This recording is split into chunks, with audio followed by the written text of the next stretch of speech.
Assalamualaikum warahmatullahi wabarakatuh. Perkenalkan saya Andri Samsudin dengan NIM 2502095000011. Nah, saya dari jurusan Teknik Informatika dan Komputer dan program studi Pendidikan Teknik Informatika dan Komputer kelas PTIKA. Nah, di sini saya akan melakukan tugas wawancara yang diberikan oleh Bapak Harmin Hatta SPD MIKOM, yaitu dengan topik apakah sila keempat Pancasila sudah sesuai dengan pemilihan langsung. Oke, ikuti saya. Assalamualaikum warahmatullahi wabarakatuh. Waalaikumsalam warahmatullahi wabarakatuh. Selamat pagi Bapak. Ya, pagi. Perkenalkan, saya mahasiswa dari Universitas Negeri Makassar, ingin melakukan tugas pendidikan kewarganegaraan oleh Bapak Harmin Hatta SPD MIKOM, yaitu mewawancarai masyarakat sekitar dengan topik sila keempat, yaitu demokrasi. Oke, terima kasih atas telah meluangkan waktunya. Langsung saja Bapak, menurut Bapak apakah sila keempat sudah sesuai dengan pemilihan langsung? Sila keempat Pancasila ya. Iya. Menurut saya sistem pemilihan sudah sesuai dengan sila keempat ya. Iya. Sistem pemilihan langsung ya. Iya. Sesuai sila keempat karena rakyat bisa memilih secara langsung pemimpinnya. Ya. Kemudian Pak, apa kekurangan atau kesalahan yang Bapak pernah lihat dalam pemilihan langsung ini, Pak? Kalau kekurangannya, ya saya rasa kekurangan itu wajar ya, karena setiap pasti ada kekurangan dan kelebihannya. Kekurangannya adalah menurut saya itu membutuhkan biaya yang lebih besar ya. Kemudian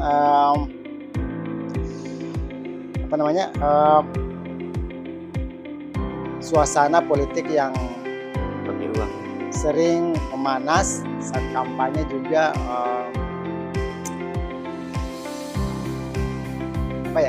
saya kira itu aja dulu. Iya Pak. Kemudian Pak, apa harapan Bapak untuk demokrasi ke depan? Harapan saya semoga demokrasi ke depan lebih dewasa ya, memilih jujur dengan adil, serta menghasilkan pemimpin yang amanah dan berkualitas. Oke, terima kasih atas telah meluangkan waktunya dan juga jawabannya. Semoga jawaban tadi yang dijelaskan oleh Bapak dapat bermanfaat untuk kita semua. Ini itu saja, wabillahi taufik wal hidayah. Assalamualaikum warahmatullahi wabarakatuh. Waalaikumsalam warahmatullahi wabarakatuh. Assalamualaikum warahmatullahi wabarakatuh. Waalaikumsalam warahmatullahi wabarakatuh. Selamat pagi Ibu. Pagi. Perkenalkan, saya mahasiswa dari Universitas Negeri Makassar, ingin melakukan tugas pendidikan kewarganegaraan oleh Bapak Harmin Hatta SPD MIKOM, yaitu mewawancarai para masyarakat sekitar dengan topik sila keempat, yaitu demokrasi. Terima kasih atas telah meluangkan waktunya. Langsung saja, menurut Ibu, apakah sila keempat itu sudah sesuai dengan pemilihan langsung, Bu? Ya, menurut saya ya masih sesuai karena rakyat sudah memilih sendiri toh, tidak tanpa langsung diwakili. Oke. Kemudian Bu, apa saja kekurangan atau kesalahan yang pernah Ibu lihat dalam pemilihan langsung ini? Ya biasa, gara-gara uang, politik uang toh. Biasa langsung memilih calonnya. Sama biasa kampanye dari rakyat. Berarti bukan hati nurani karena uang. Oke. Kemudian yang terakhir Bu, apa harapan Ibu untuk sistem demokrasi ke depannya, Bu? Ya, semoga pemilih ke depannya itu lebih baik, menghasilkan pemimpin yang benar-benar memimpin rakyat seperti rakyat kecil kayak kita ini, bisa juga dilihat-lihat. Seperti dagang ya. Terima kasih telah meluangkan waktunya, Bu. Ya, semoga jawaban dari Ibu tadi bisa bermanfaat bagi kita semua. Oke, terima kasih. Assalamualaikum warahmatullahi wabarakatuh. Waalaikumsalam warahmatullahi wabarakatuh. Selamat sore Ibu. Ya, sore. Perkenalkan, saya mahasiswa dari Universitas Negeri Makassar, ingin melakukan tugas pendidikan kewarganegaraan oleh Bapak Harmin Hatta SPD MIKOM, yaitu topiknya tentang demokrasi, apakah sudah sesuai dengan sila keempat? Oke, terima kasih telah meluangkan waktunya. Langsung saja, menurut Ibu, apakah pemilihan langsung sudah efektif untuk memilih pemimpin yang berkualitas? Menurut saya pemilihan langsung masih efektif karena memberi kesempatan rakyat untuk memilih pemimpin yang lebih baik, lebih bertanggung jawab. Oh ya. Kemudian Bu, apa tantangan terbesar atau dalam pelaksanaan pemilu? Yaitu politik uang dan saling menjatuhkan sesama calon. Oh ya. Dan memberikan info-info hoax tentang calon satu dengan calon yang lain. Oke, kemudian bagaimana cara Ibu mengurangi politik uang dalam pemilu langsung ini? Dengan cara pengawasan lebih ketat dan kampanye yang terbuka untuk supaya masyarakat bisa lebih memahami pemimpin yang mana lebih bagus dan terbuka supaya tidak terlalu banyak biaya. Terima kasih telah meluangkan waktu dan jawabannya. Semoga jawabannya itu atau yang telah diberikan penjelasan oleh Ibu dapat bermanfaat untuk kita semua. Sekian, terima kasih. Tiba-tiba blank. Assalamualaikum warahmatullahi wabarakatuh. Waalaikumsalam warahmatullahi wabarakatuh. Selamat sore Ibu. Ya, selamat sore. Perkenalkan, saya mahasiswa dari Universitas Negeri Makassar, ingin melakukan tugas pendidikan kewarganegaraan oleh Bapak Harmin Hatta SPDM IKOM, yaitu wawancara. Topiknya yaitu apakah sila keempat Pancasila sudah sesuai dengan pemilihan langsung. Oke, langsung saja ke wawancaranya Ibu. Ya. Menurut Ibu, apa pemahamannya Ibu tentang sila keempat Pancasila? Sila keempat sesuai bunyinya, sila keempat itu kerakyatan yang dipimpin oleh hikmat kebijaksanaan dalam permusyawaratan perwakilan. Berarti pemilihan itu harus melalui musyawarah yang melibatkan partisipasi rakyat. Oh iya. Kemudian apakah sila keempat ini sudah sesuai dengan pemilihan langsung tadi? Kalau menurut saya sih agak relevan ya, sudah agak sesuai.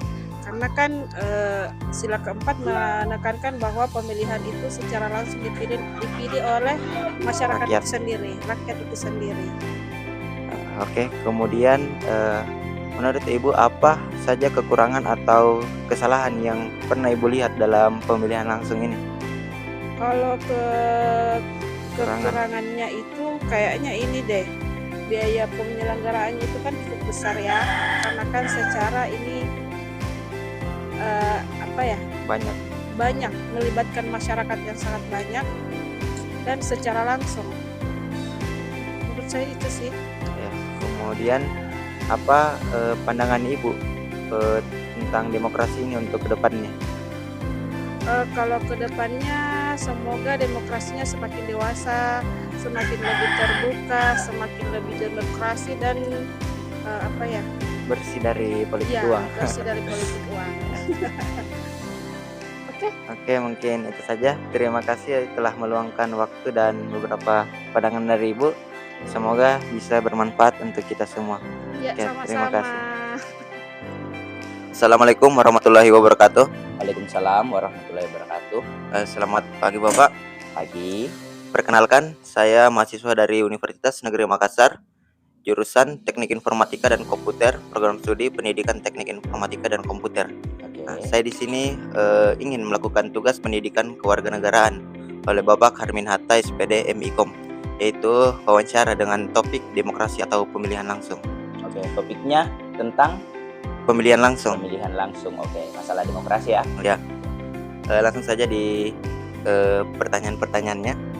Oke, menurut Bapak, apakah pemilihan langsung masih menjadi mekanisme terbaik dalam menjaga nilai-nilai demokrasi atau sila keempat Pancasila? Oke, kalau pertanyaannya apakah sekarang itu pemilihan langsung itu masih relevan, masih sesuai dengan zaman sekarang? Jawabannya ya. Karena itu sudah sangat sesuai dengan sila keempat Pancasila, di mana kita menjunjung tinggi nilai-nilai demokrasi. Di mana dengan pemilihan langsung, masyarakat itu dapat menyumbangkan suaranya secara langsung tanpa melalui perantara seperti pada zamannya Megawati. Oke. Kemudian apa tantangan atau masalah yang Bapak pernah lihat dalam menjaga integritas atau kejujuran dalam pemilu? Untuk tantangan dan masalah untuk menjaga integritas dalam pemilihan itu ada dua yang sering saya lihat. Yang pertama, masalah politik uang atau istilahnya dikenal money politik, dan masalah penyebaran hoax, di mana sekarang partisipasi masyarakat dalam memilih itu bukan lagi ditentukan seberapa bagus visi dari calonnya, tapi seberapa banyak uang yang dia miliki, seberapa banyak yang dia dapatkan, dan terakhir adalah masalah penyebaran informasi hoax. Biasanya sekarang banyak informasi yang menjatuhkan salah satu calon, yang mengakibatkan masyarakat susah memilih mana yang calon yang betul-betul baik, mana yang betul-betul berkualitas. Oke. Kemudian bagaimana Bapak menilai partisipasi masyarakat dalam pemilu ini dan apa faktor yang paling mempengaruhinya? Oke. Untuk partisipasi masyarakat dalam pemilihan itu secara pengamatannya Bapak itu sudah bagus ya, sudah tinggi. Di mana kita bisa lihat bersama ketika proses pemilihan banyaknya perbedaan pendapat antar masyarakat. Perbedaan pendapat itu hadir karena adanya perbedaan pandangan oleh masyarakat itu sendiri. Ada yang lebih memilih calon A karena visinya lebih bagus, ada yang memilih calon B karena uangnya banyak. Nah, perbedaan itulah yang menimbulkan partisipasi masyarakat yang lebih tinggi. Dan faktor yang mempengaruhi itu bisa dari segi pendidikan masyarakat itu sendiri, dari segi ekonominya, dan segi lingkungan di mana masyarakat itu tinggal. Oke. Kemudian apa langkah yang paling penting untuk kedepannya menurut Bapak untuk pemilu ini lebih efisien, jujur, dan lebih adil dan transparan? Oke, sistem pemilihan kita itu jujur, adil, terbuka. Bagaimana caranya supaya hal itu dapat terwujud? Banyak caranya. Salah satunya dengan menekankan sistem pemilihan yang lebih adil. Pengawasnya ini seperti Bawaslu, KPU harus betul-betul berintegritas, memiliki nilai-nilai kejujuran yang tinggi tanpa memihak kepada salah satu calon. Nah, seperti yang kita lihat banyak kasus ya, banyak orang lebih memihak ke partai yang lebih besar dibanding partai kecil. Nah, itu kan contoh yang melanggar nilai-nilai kejujuran. Selain itu kita bisa memanfaatkan teknologi dalam pemilihan supaya proses pemilihan kita itu tidak berlangsung lama lagi, di mana kita bisa setelah memilih langsung melihat hasilnya. Nah, mungkin seperti itu saja. Oke, mungkin itu saja. Terima kasih telah meluangkan waktu dan beberapa pendapat Bapak. Ya. Oke, semoga beberapa pendapat tadi bisa bermanfaat bagi kita semua. Terima kasih. Ya. Oke, mungkin itu tadi beberapa pendapat dari narasumber. Nah, di sini kita dapat simpulkan bahwa sila keempat Pancasila itu dari beberapa narasumber itu sudah sesuai dengan pemilihan langsung, karena di mana masyarakat ini memilih sesuai keinginannya untuk memilih pemimpinnya. Kemudian ada juga beberapa kesan tentang negatif dari pemilihan ini, yaitu di mana pemilihan ini tercampur tentang politik uang dan juga anggaran yang besar untuk melaksanakan pemilihan ini, dan juga di mana situasi pemilihan ini sering memanas jika calon mereka itu kalah. Nah, tapi juga masyarakat itu berharap bahwa pemilihan kedepannya itu bersifat adil dan tidak saling menjatuhkan, dan juga dapat memilih sesuatu pemimpin yang lebih berkualitas lagi. Oke, mungkin itu saja. Terima kasih.